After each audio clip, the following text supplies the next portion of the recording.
Hello and welcome to the inaugural podcast for the Puget Sound Economic Forecaster.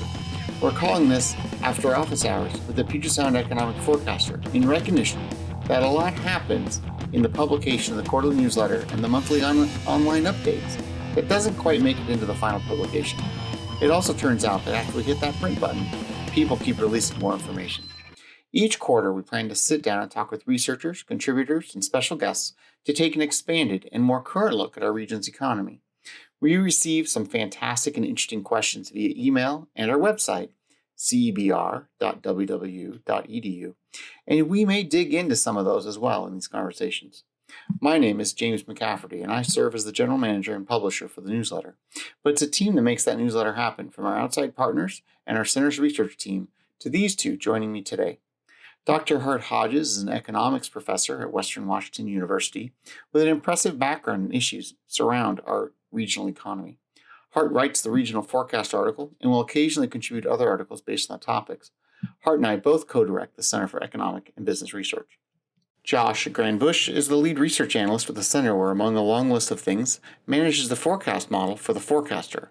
Josh often contributes many of the articles in the forecaster, including the leading index analysis. The three of us are the content editors for the publication, so any mistakes you find that somehow slipped by somehow got by all three of us. So, with all of that, grab your beverage of choice. It is after hours after all, and let's take a look at what's happened since our December publication. I have the December 2019 issue in front of me, Hart, and I see the clever title of Wash, Rinse, Repeat for your regional outlook. It's been an exciting month since you wrote this.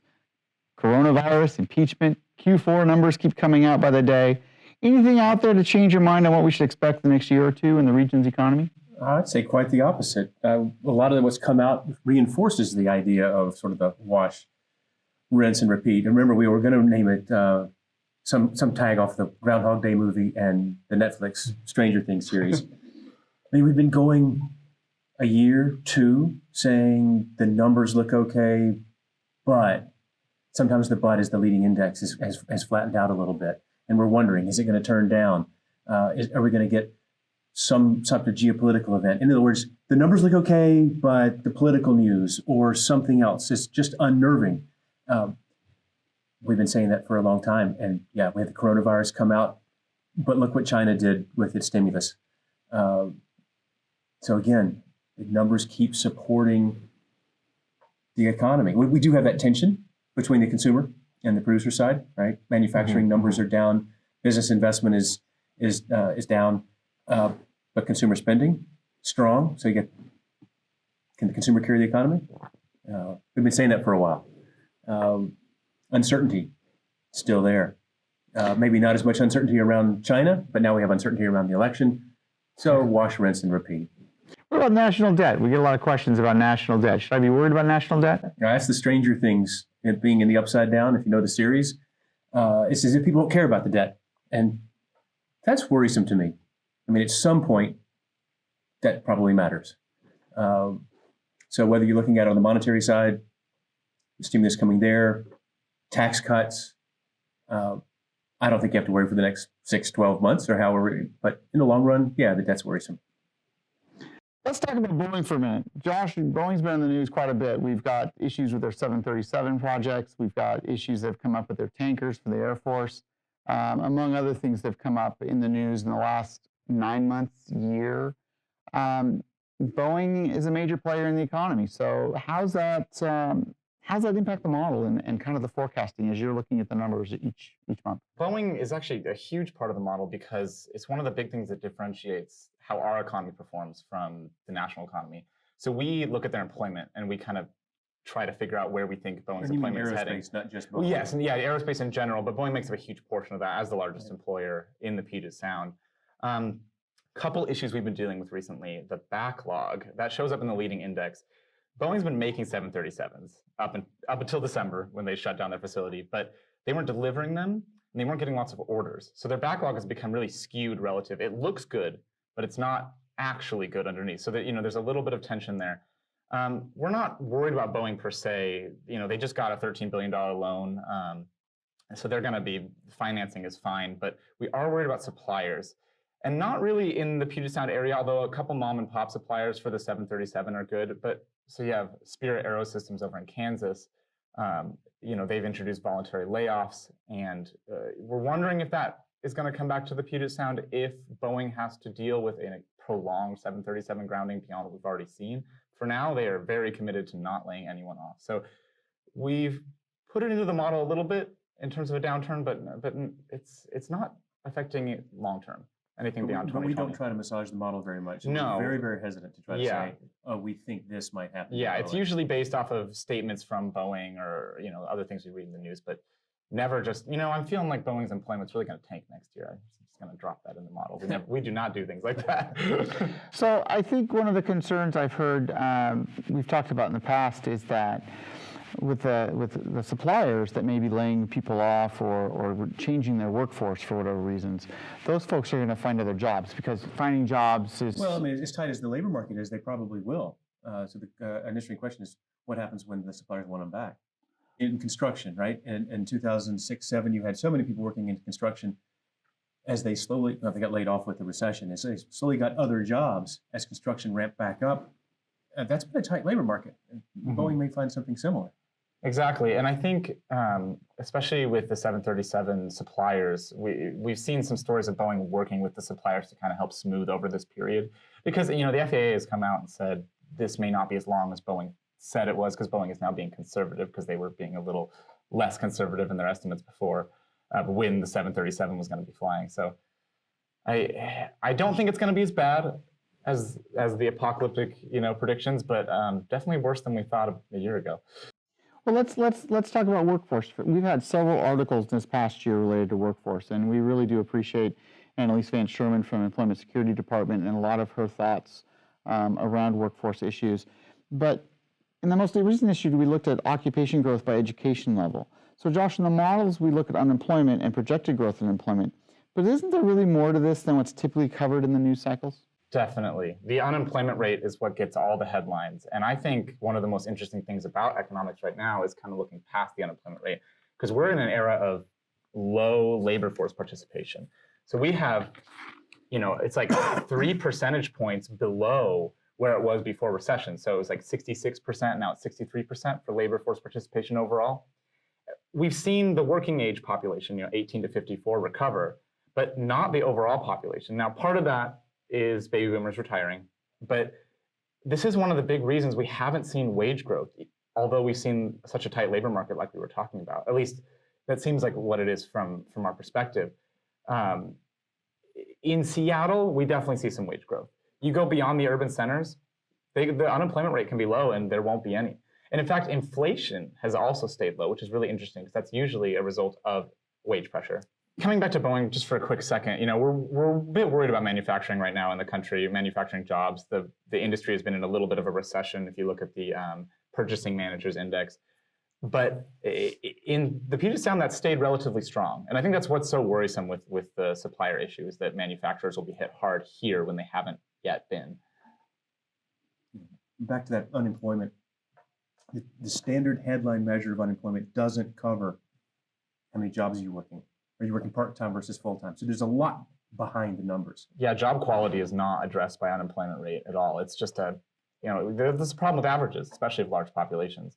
We're not getting the whole picture. The last thing about manufacturing is we've actually noticed the share of manufacturing jobs that need a college degree go from 20% to 40% between 91 and today. That was in a recent Wall Street Journal article and study. So that's nationally, not necessarily. Yeah, this is nationally, not just Puget Sound, but it does illustrate how even jobs we thought were high school level or maybe a technical degree now need bachelors. A lot of manufacturing is chemical manufacturing or computer hardware manufacturing that requires more education, and that's not going to go away. And if not a bachelor's, maybe some certificates. So just the qualification hurdles. James, I want to turn the tables. You've been able to ask the questions. And when we get questions about retail data, you're the guy that calls DOR, has the contacts. So 70% of the economy, roughly, right, supported by consumer spending. So the consumer, and are they spending? Is the retail side holding up? That's sort of your area in the forecaster. So Macy's announced significant store closures Target sales, when you think about corporate earnings, lower sales than expected. Everybody's talking about e-commerce and Amazon destroying things. You wrote an article about retail transitioning to an experience-based activity. How do you bring people into the malls, whatever.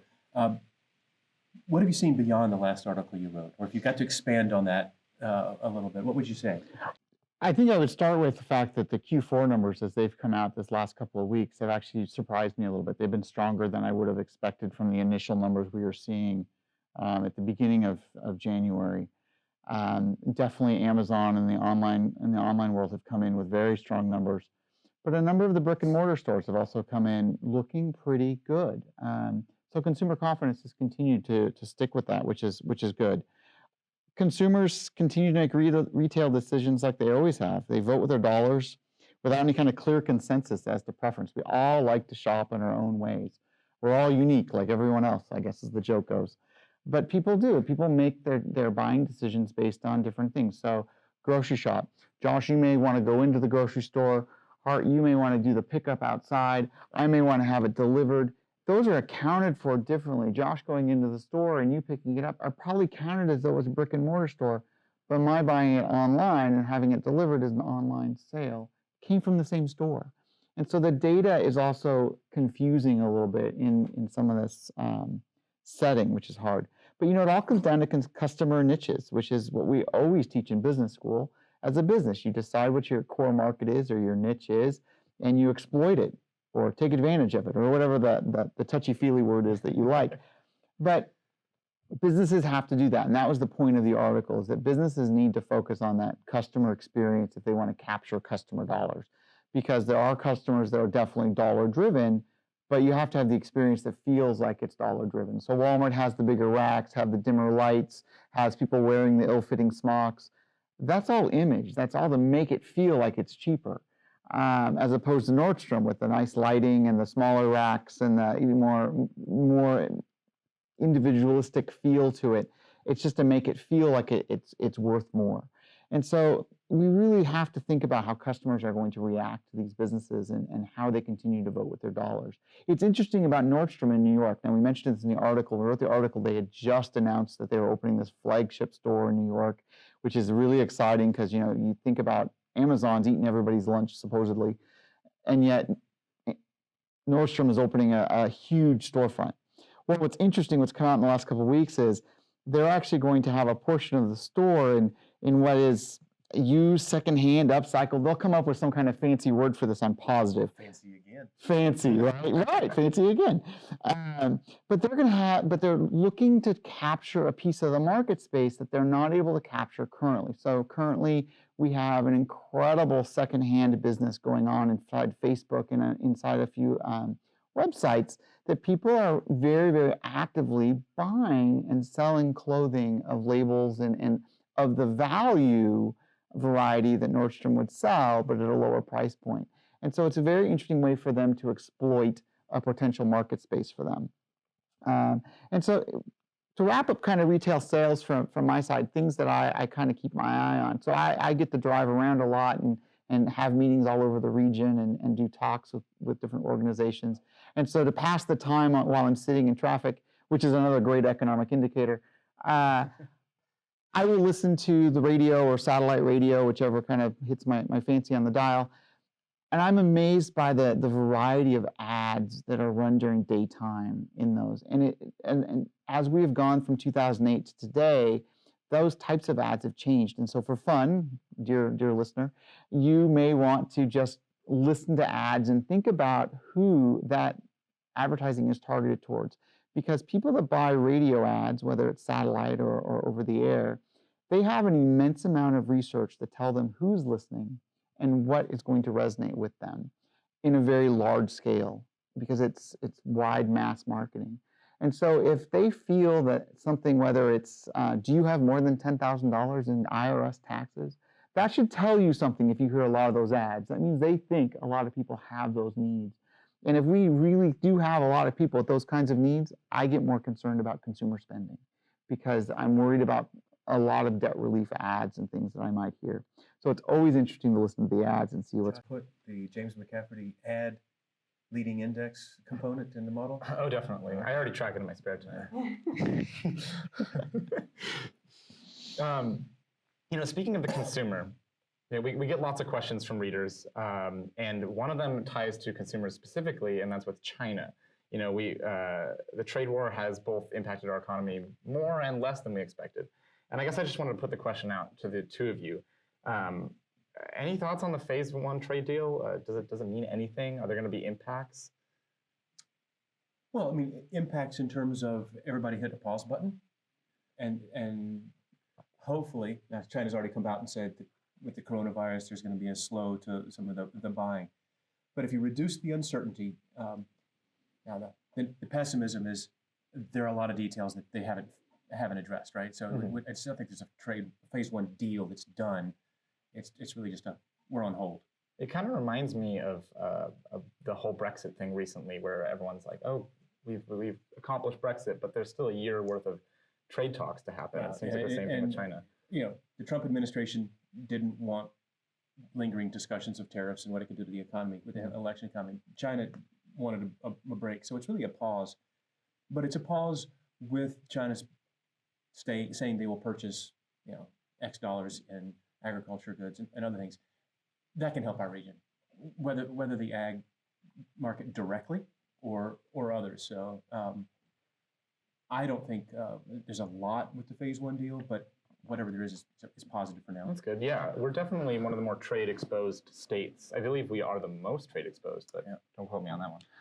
I think it's interesting tariffs because they don't impact all Americans the same way. China doesn't pay the tariffs?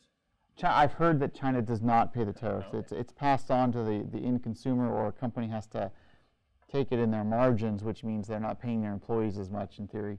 And so either way, it trickles down to home for people. And so because they don't impact people the same way, someone in a rural part of the country might actually be impacted far more than someone in a high wage area like Seattle.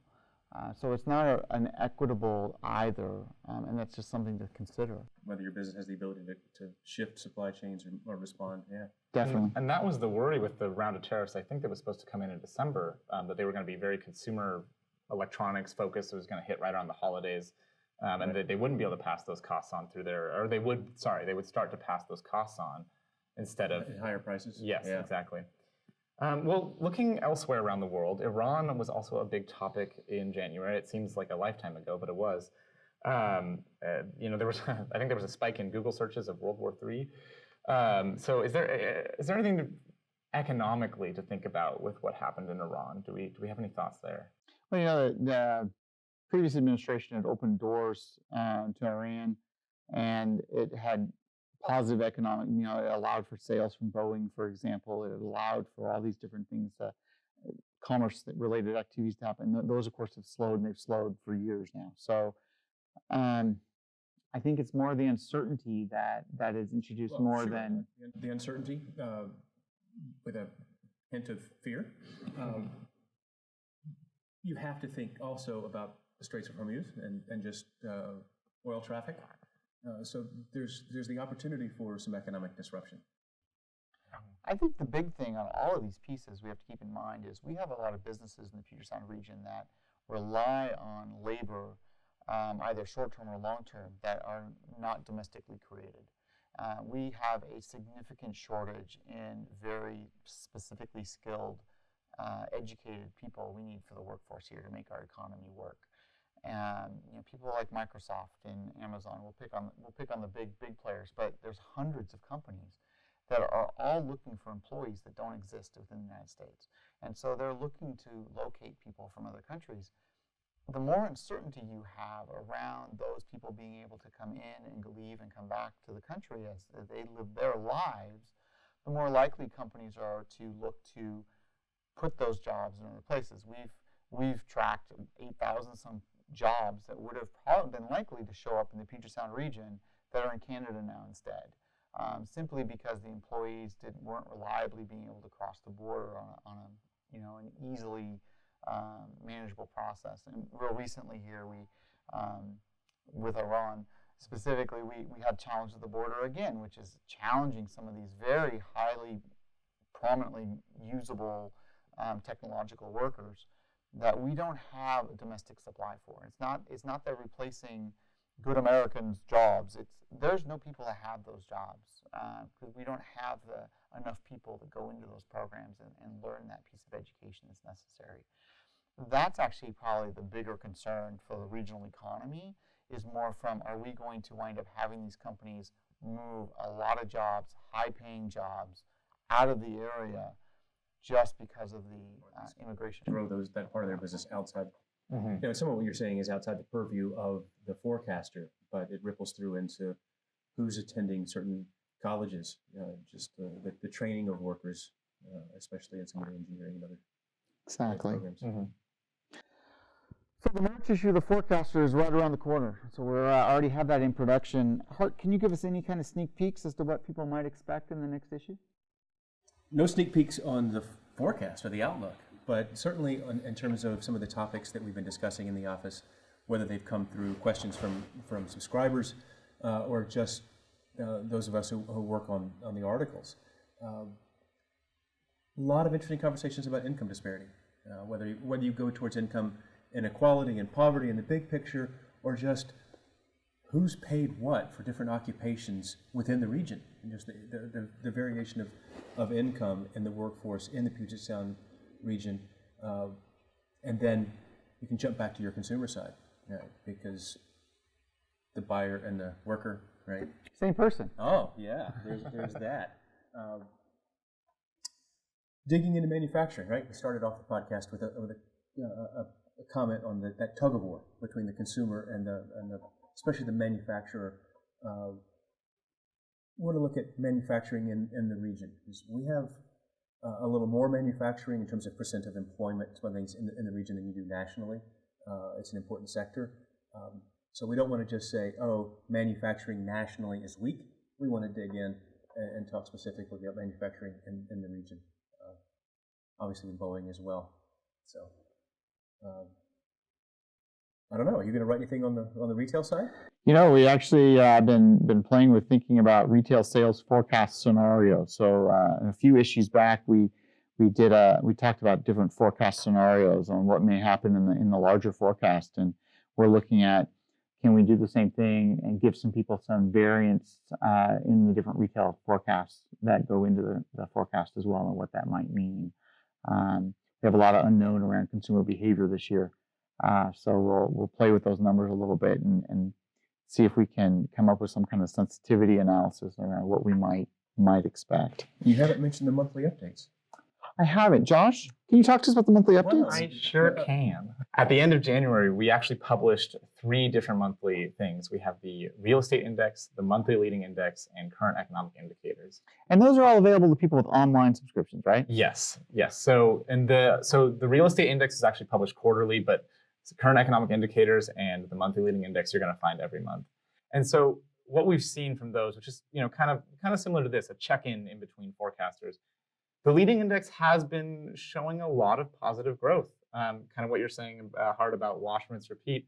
Not a lot different expected this year. I will say the Boeing backlog index, which is a component of that monthly leading index, is skewing things a little bit. But durable goods sales, a measure of consumer spending, have been really strong, and they've kind of been carrying it, while certain labor force metrics like unemployment insurance and things like that are showing a little bit of weakness. But you jump over to the current economic indicators, which is kind of a overview of all the economic metrics at the time. Labor force growth has been really strong in the region. Aerospace has been a little weak, especially with the past couple months with Boeing. But overall, we're seeing a lot of growth, over double what we see nationally in the region. So great news there. Housing market is also kind of on the rebound, which is interesting after the year we had starting in late 2018 through mid 2019 of dropping home prices in Seattle and stuff like that. That has turned around entirely, and I think we're going to see that even more this spring. So lots in the monthly. That brings us to a close of this edition of After Office Hours of the Puget Sound Economic Forecaster. This edition is made available to all subscribers, but will be part of the online subscription package through the end of this year, 2020, when we will announce new subscription packages to better represent our expanded content and features, Hopefully you've been enjoying the new website. We continue to expand the resources that are there for you as well. So you'll get some information from us later this year about new subscription packages. Ironically, Hart, you're an economist, so the forecaster here hasn't had a subscription change in 27 years. Josh said inflation was low. So we're going to look at our own modeling with inflation and see what we can do there. You can always reach us via our website, CEBR, that's cebr.wwu.edu, or by email, cebr@wwu.edu, with questions, comments, or if you're interested in having us speak at an event. And we do that a lot. We speak to a lot of groups throughout the year, sometimes with more than one of us or just one of us. We always are happy to talk with, if you have an organization that's looking for an interesting speaker, we can sometimes point you to those as well. Otherwise, you'll get the economists. But from all of us here at Western Washington University, have a great day.